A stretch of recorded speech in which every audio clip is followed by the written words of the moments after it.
So related rate equations are equations you obtain by differentiating implicitly both sides of an equation by time with respect to time t. Um, and usually will be either given a formula or relationship between, like you'll have to draw a picture and you get a relationship between multiple variables or multiple quantities that change. So if one quantity changes with respect to time, so will some of the others. It might be two quantities related to each other, or it could be more than that. If by differentiating both sides of the equation with respect to t, we get a relationship between all of those quantities and their rates. So I have outlined some guidelines. Your book has something similar. I changed it a little bit to kind of relate to how I tend to approach it. But as long as you have sort of a set standard way, even though all of the problems look different, at least you have a way to problem solve and approach each of the problems.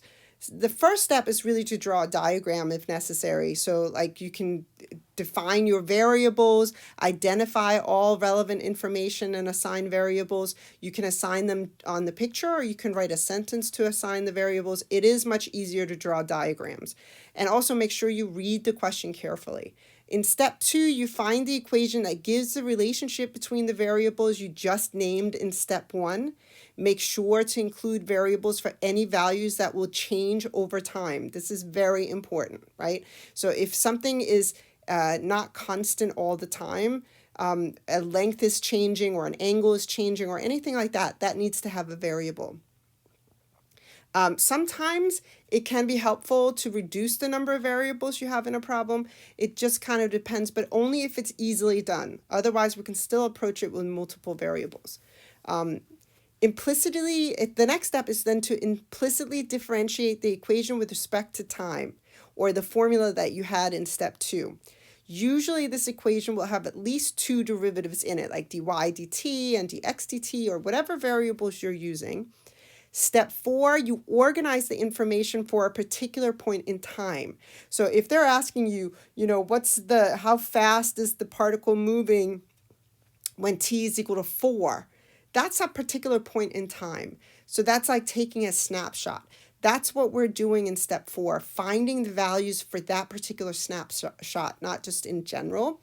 So we got to organize that information, figure out what we're looking for, and then we find the particular information for the problem, write it down and list what you're looking for. And then finally, you substitute in the particular information in step 4 to solve for the desired quantity. It is really important do not do this until you have done the differentiation with respect to time. That is crucial. A lot of people switch this around and then you're just going to get zeros for most of it, right? And then write your answer in context of the problem if asked to do so. So let's just try an example. It's the first example here with Tweety Bird and Sylvester. I might be like showing my age here, but these cartoons are not as popular anymore. But Tweety Bird is resting in a birdhouse. So Tweety Bird is up here in the birdhouse. He's sitting up there. I guess he's yellow, so he's like a little yellow guy in there. And he's up there. I don't know if I need the 24 feet off the ground part, but let's see. Using a 26 feet ladder, which he leaned against the pole. All right, so let's see. He's leaning the ladder against the pole. Here's Sylvester trying to get up to eat Tweety Bird. Here is his ladder. And the ladder is a constant. So that one I'm going to write 26 because that's not going to change. The ladder is not collapsible. So it's just going to, terrible ladder there. Sylvester tries to steal the small yellow bird. Tweety's bodyguard, Hector the dog, starts pulling the base of the ladder away from the pole. So here's Hector down here at the bottom. Let's find a color for him. Would he be like a brownish, right? So Hector is here. Okay, I'm terrible at drawing Hector, but he is pulling. with his little leash here, pulling away, and Sylvester is trying to get up the ladder to eat.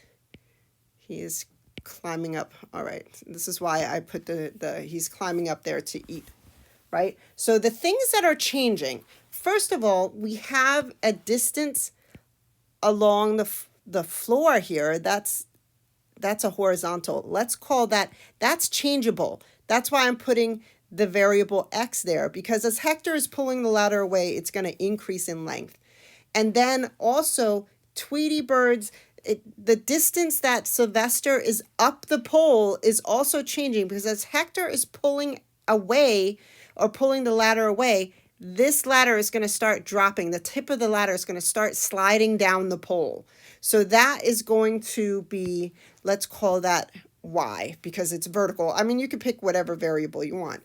So one thing that I know is constant in all of these relationships is the 26, the length of the ladder. So the feet of here, that's 26 feet. And then we have a right angle there, hopefully, so Tweety Bird is not like leaning over in his little cage up there. This is basically what's happening. So now we have this length here, y, and the length x. Those two things are changeable. So let's see, if he starts pulling the ladder away from the pole at a rate of 2 feet per second, how fast is the ladder falling when it is 10 feet off the ground? So the 10 feet is at a particular point in time. So that's one of the things, and I can see here that the fact that it's a 24-foot pole doesn't matter for this. Hopefully only to Tweety Bird knows that he's not going to get eaten. So I've defined my variables. My step number 1 then is to relate those variables to each other. In this case, we can use Pythagorean theorem to get those variables to relate. So now I have drawn a diagram, you don't have to draw the pictures, but, and I can use Pythagorean theorem to get these things to relate to one another. I'm not even going to bother multiplying out the 26 squared, because I'm going to be taking the derivative with respect to time on both sides. And when I take the derivative of constant, it's just going to equal a 0. So that is step number 2. I've found a formula that relates the variables in the problem to one another, right? The key is I know that dx dt is the rate at which Hector is pulling, and x is increasing in length. As Hector is pulling the ladder, x is going to get bigger. So therefore, I know that rate is 2 feet per second. And it's asking how fast is the ladder falling. So then it's going to be dy dt is really what I want to find like that at a particular time. All right, so that means I have to take the derivative with respect to time. So let's get started. D dt of x squared plus y squared is equal to d dt of 26 squared. And that's going to give me a 2x dx dt using the chain rule plus 2y dy dt is then equal to 0.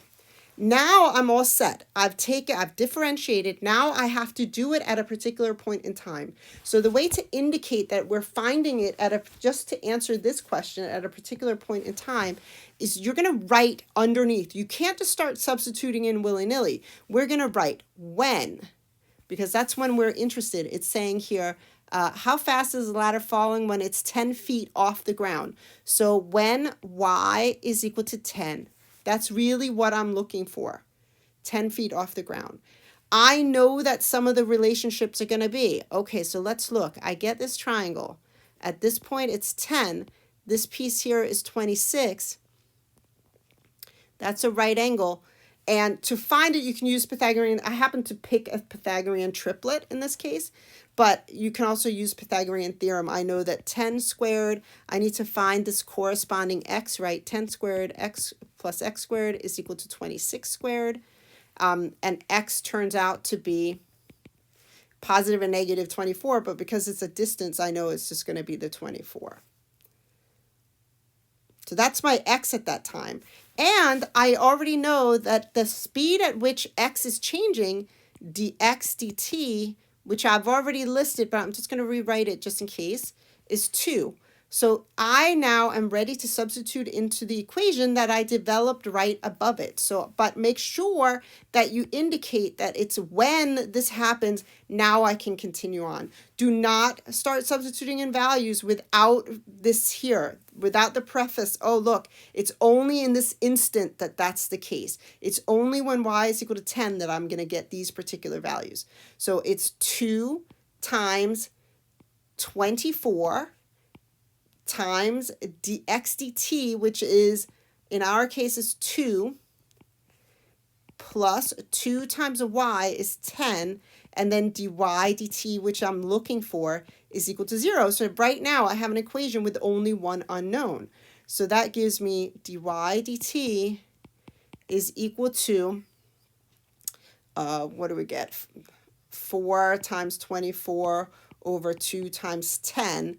So that is going to give me 48 over 10, which is 4.8.